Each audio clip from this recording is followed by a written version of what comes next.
What is a pressure group? A pressure group is an organisation that seeks to promote the interests of a particular section of society or a particular issue.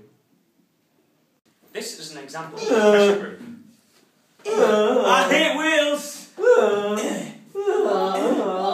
We must save the whales.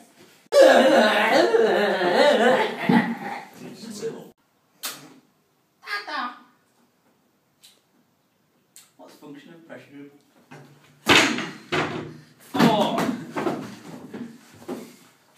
The function of a pressure group is that they influence law making and the implementation of laws in the UK. They also operate at different levels in government by appealing to different people, such as MPs and ministers. Now I'm going to tell you the differences between parties and pressure groups. Parties. They seek government power, they have to be accountable for their policies, and they must behave in a responsible way. Of the pressure groups. Pressure groups. They do not have to be accountable for their actions. They do not seek power.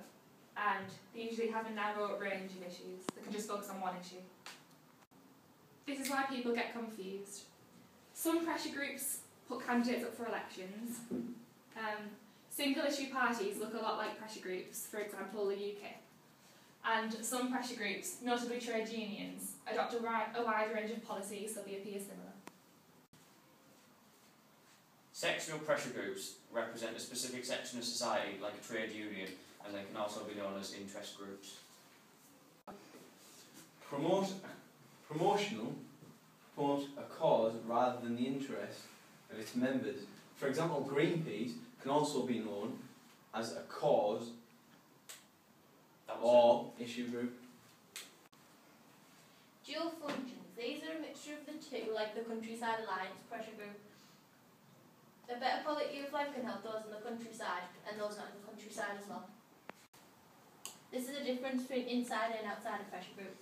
Pressure groups on the inside operate inside the political system through contact with ministers, MPs, peers and official committees. They are regularly consulted by government. Outsider groups. Unlike insider groups, outsiders have no special units with the government, but seek to influence decision making by mobilising public opinion. Pressure groups, methods and strategies. Lobbying. Committees and commissions, including groups, reps, meet and develop policy. MPs use pressure groups as a source of information or to help in their task of scrutinising legislation and investigating the work of government departments. Outsiders may attempt to lobby policy makers directly, but tend to have less access than insiders. Parliamentary methods. All large pressure groups have a number of MPs. Lobbying with MPs can change some policies. For example, the 2012 Health and Social Care Act. The British Medical Association changed some policies in the bill to suit their pressure group.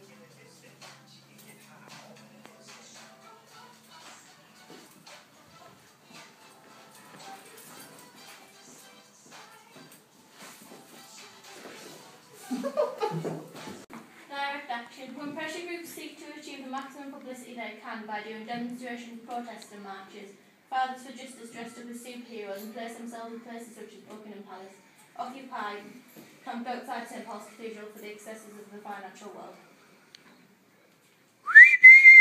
Well done! But why are some pressure groups more successful than others? Well, there's three factors. The finance, so obviously I'm probably have the size of them, and opposition groups. So finance, so obviously if you have lots of money, it doesn't always guarantee success. As the tobacco lobby discovered over smoking curbs, because obviously sports like quite a taboo subject, and even though they're very well financed, they couldn't get the support. Size is the other obvious factor. Age UK are a very large group and have a lot of money to influence on policy. Obviously there's like the Age UK appeals like people over 65, and they're like the main people who vote in the elections and stuff. They have like a lot of influence on policy, so they get quite often and they're quite successful. and opposition groups. Sometimes there's two groups who have completely opposite views, like Ash and Forest. So it depends like which one takes a liking of more. But sometimes if they're like two different groups, you get half going for one, half going for the other, so you just don't get the support. And that's it for why some groups are more successful than others. So our next point is changing the nature of pressure groups. And these are 4 factors that have influenced like why pressure groups change. So the first one is like participation. So membership of parties and turnout in elections has been dropping quite significantly since 1979. But membership in pressure groups is growing, and it's still growing today. And this shows that people do not feel like represented by parties, and that pressure groups are more appropriate for promoting their interests. So you get like interest pressure groups, it will represent them on like one specific interest. So for example, like the Gurkha movement under Joanna Lumley. The European Union, obviously European Parliament is becoming more influential and holds more sovereignty. So lobby groups send more representatives to the Parliament and its committees. Groups also know they must unite with their European counterparts to be effective. Obviously, as they're growing more, they need to work with them to get their aims. Devolution. So a lot of power has been devolved to the Scottish and Welsh and Northern Irish assemblies, and groups have to work with them again so they can achieve their aims of the pressure group. And then the Human Rights Act of 1987. The Act was brought in to protect minorities, and it's similar to many pressure groups. And pressure groups become more active because of this, and knowing that their rights are protected. And like as this is like legislation, they can use this as like a fallback point where they can push for things, and the government feel more under pressure and are more likely to submit to their requests. So last but not least, we come to the really exciting topic of pressure groups and democracy. Whoop whoop! Yeah. So anyway, what we decided to do is split it into democratic features and undemocratic features. I'm going to talk you through some of them. Because basically, this type of thing is going to be a C question on the exam. So, for example, the question might be, how far are pressure groups democratic in the UK or not democratic? So, some democratic features. So, education. Pressure groups help to inform and educate people. For example, Ash informs the public of the dangers of smoking. Obviously, smoke is like a big health issue and stuff, so they use education to promote it. Representation. Pressure groups help people who don't wish to support a party to feel represented. For example, the A supports the interests of motorists. That's all. You don't even have to be a member of the A, so people are widely represented. Participation. Pressure groups allow people to be politically active, and it stops governments from being dictatorship. For example, 38 degrees less people take part in a variety of campaigns.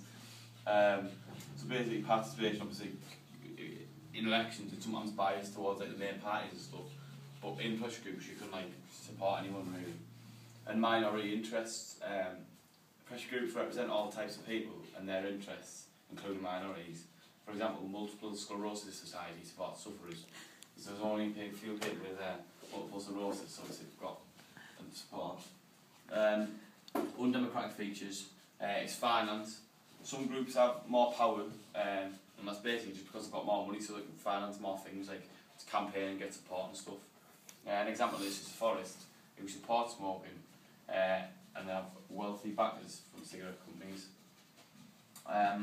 Size, the sheer weight of numbers can influence decisions. For example, the Countryside Alliance campaigned with 300,000 people in 2003, which panicked the government. However, it did not represent public opinion. Obviously, that was 300,000 people. The rest, pretty much the rest of Britain was against the idea, even though it was quite a large number. There was obviously more against it. And elitism. Although pressure groups are seen to disperse power, wealthy groups with lots of power can be seen as elitism. For example, the banking lobby, which concentrates power into the hands of a few. So obviously, the banking, that's more like insider groups, and they've got a lot more money, so they can be elitist. So that was the end of our presentation on pressure groups, and I'd like to say thank you for watching and stuff. But I'd just like to say this: if the world does end, Mr. Bailey, well, actually no, if it doesn't end, I just want to say this because I've survived and I'm happy. You are massive. Oh, the world ended. Oh, God!